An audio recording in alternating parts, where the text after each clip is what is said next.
Hello, I'm Dr. Hassan Tohid, and I'm here once again with a sensational topic as usual: how to write a case study.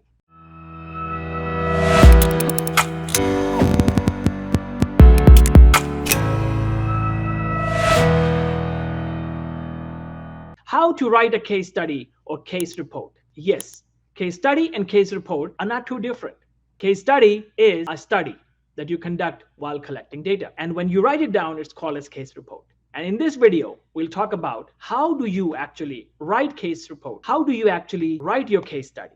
Remember, in this video, we'll focus more on healthcare or medical industry or medical students who are busy writing their case report or case study. So how do they go about it? What do they do? What are the steps of writing a case study? So let's begin. So what is a case study? As we already know, I have discussed in my previous videos as well, that case study is a study of one unit, or it could be 1, 2, 3, or 4 units. When you study and you explain the whole experience of one patient or 2 patients or 3 patients or 4 patients, that is known as a case study. If it's a 1 unit, we call it a single case study. When it's 2, 3, or 4 units, then we call that as a multiple case study. So this is just about the definition. Now, how do we actually do the case study? How do we write it? So let's begin. Let's say you are working in a hospital and your task is to write a case study. So what do you do now? What is the first thing first?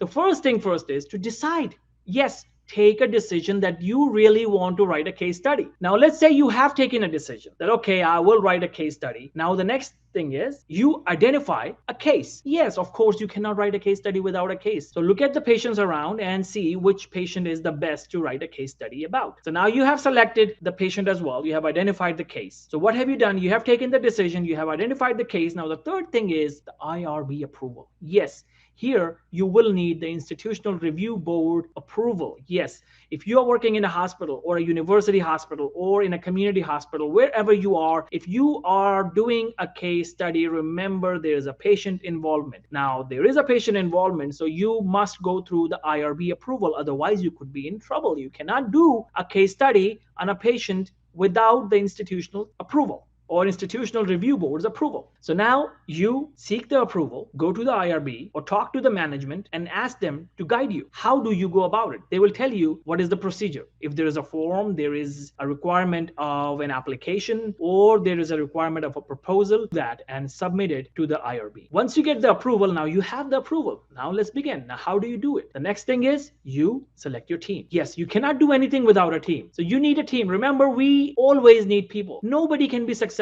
alone. We all have seeked help from everyone, from anyone we know. So we all help each other, and that's how we all become successful together. So you seek help from other people, you involve your supervisor, and you involve other doctors who are working with you, junior doctors or other clinicians, whoever you can involve. So involve them together, and now you have a team.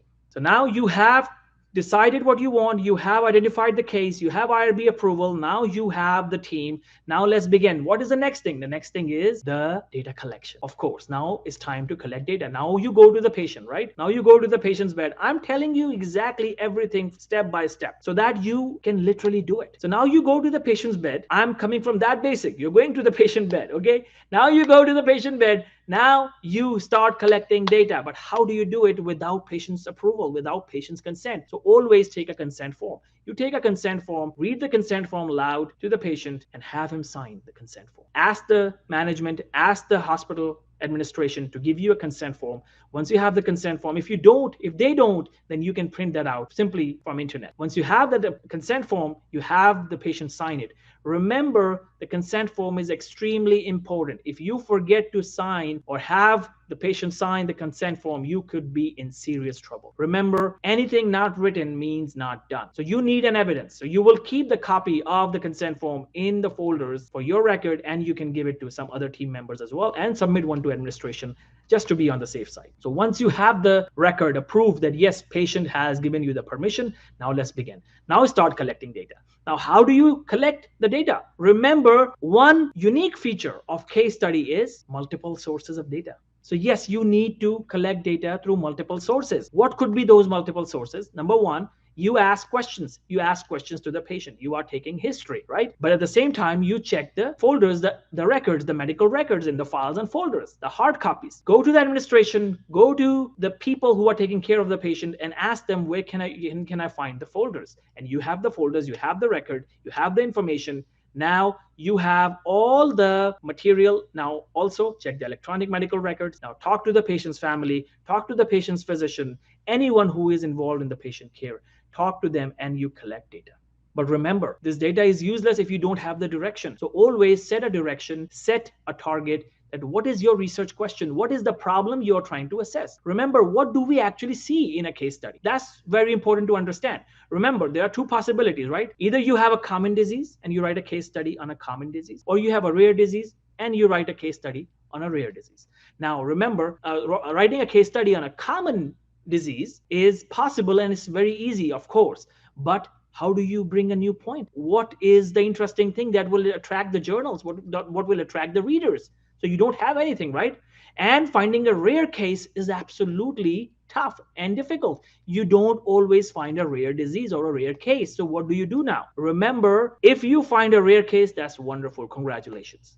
If you have a rare case that is seen 1 in a million or 1 in thousands, even then that's a good success you have, even if it's 1 in 1,000. And congratulations, now you can write a case study on this rare case. Start with the research question. You have a problem, and now collect data with everything that I mentioned after the consent form: the interview, the patient questions, the history, the electronic medical records, the hard copy medical records, everything. But now if it's a common case, what do you do? Because most of the time this is going to happen. You will have common cases, but you want to write a case study. Now, how do you write a case study? How will you convince a journal when you're writing something on a common case? Remember, in a common case, you don't focus on the whole case per se, but you focus on few things. A rare association related to that common case. Yes, a rare association or a rare event. Anything that is associated with this common disease. Any unique feature, any unique sign or symptom, or anything that can help understand the pathophysiology or the mechanism of this disease. And of course, diagnostic procedure, or the treatment modality, any treatment approaches, any new rare treatment approaches. So these are the aspects you can focus on. So don't ever think that if you have a common case, you cannot write a case study. You can if you focus on these things that I mentioned. So there are so many things you can do in a common case. So now you have an idea, okay, you have the case, you identified the case, you have a common case, and you want to find something rare. And now you have collected the data, you know your question. Now, once you have collected data, remember the multiple sources of data. That's the most important thing. Now, congratulations, you have collected your data. Now, what is the next thing? Now the writing begins. So you need to know what will be the structure of your paper. Yes, what will be the structure of your paper? Remember the outline. Draw an outline of your paper. What does that mean? It means what are the possible headings that your paper will have. So let's talk about the possible headings. Number one, heading number one on the top of the case report will be the abstract. Yes, the abstract. Then the introduction. Then remember, no method and results. Method and results are optional in case report. You don't need that. So abstract, introduction, now the case presentation, the actual case. Now you write down the actual case, whatever information you collected. Now the discussion section, and then the last part is the conclusion section, and of course then the references. Now, what do you write in each section? Remember, the abstract is the summary of the whole case and whole paper. So that is the thing that you should ideally write in the end, when the whole paper is written. Now let's begin with the introduction. The introduction is mainly the problem. What is the problem? So yes, here you will write down the question, research question that you have thought about, and the problem that is associated with that case. So you mentioned the problem in the introduction. Why are you doing this research? Why it is important? Why are you conducting this case study? Why it is helpful? So this is your introduction. Now comes the case presentation. Now you mentioned the whole information about the patient history, the family history, everything. And for that, where do you get guidance? The CARE checklist, C-A-R-E, CARE checklist for case reports. C-A means care, R-E is for reports. You can easily find it free. It's freely available on Google. So just find it over there on Google. And now you have the CARE checklist, so you know exactly what to focus on. So make sure every part of your paper is according to CARE checklist. Your introduction, the case presentation, now the discussion. Once you have reached the discussion part, what do? You have the case, right? That's your findings actually. So now what do you do in the discussion? Remember, discussion is the interpretation and analysis of your findings. So you will do an interpretation. What does the case mean? What is it showing? What does it mean? What do people understand from this case? Or what do you understand from this case? So that is what you will write here. But remember, this is not it, because it is interpretation and analysis. What do your findings mean? So you explain your meaning. What do you mean? What does this case mean? What is the understanding of this case? Why this case is important? You mentioned that, right? But now you do an analysis. Now, what do you do analysis with? Remember, if you have multiple cases, let's say you're writing a multiple case study with 4 cases or 3 cases, you compare them with each other. It's very easy now to do an analysis. Why case 1 is different from case 2? Why case 3 is different from case 1? Why case 4 is different from case 2 and 3? XYZ. So you can do an analysis. But here, when you have only one case, what do you do now? And what do you compare it with? Remember, now you need literature search of previous data. That's why you need to search previous papers. You need to go to databases like PubMed, PubMed Central, Web of Science, Scopus, Embase. You go over there and you collect data. You collect similar studies or studies related to the same disease or similar disease. Now you have collected papers, and now you have, like, let's say 10 papers or 10 case studies or 10 cases or 10 papers related to the same topic. And now you can bring those in your discussion section and compare the findings of these studies with your case. That why your case is different than the other cases mentioned in previous studies by previous authors. What is unique about your case? Are these cases similar with your case? If they are similar, why are they similar? If they are different, why are they different? If they are uncomparable, or you cannot compare them, or non-comparable, then why is that so? Why you cannot compare them? So this is what the analysis is. That's what you will do here. And now the next thing is, remember, you had a problem in the introduction section. Remember, you had the introduction section that had the problem. So how can you move forward without writing a solution? So now here in the discussion section, mention the solution. What are you suggesting? What do you think about it? What solutions do you propose, considering the differences of your cases with previous cases? Or if it's multiple cases, comparing each case with each other, what do you think is a solution? But remember, even in multiple cases, you need previous papers. So yes, in multiple case studies, you will compare the cases with each other, but you will compare them with previous papers too. Your case number 1 will be compared with case number 2, 3, and 4, but all of these 4 cases will be compared with previously published papers. And this will make your paper really interesting. And then you write down the solution. What do you think is the solution of the problem that you initially looked for, or what you were looking for? Now, the next part is the limitations. Last paragraph of your discussion section will be limitations.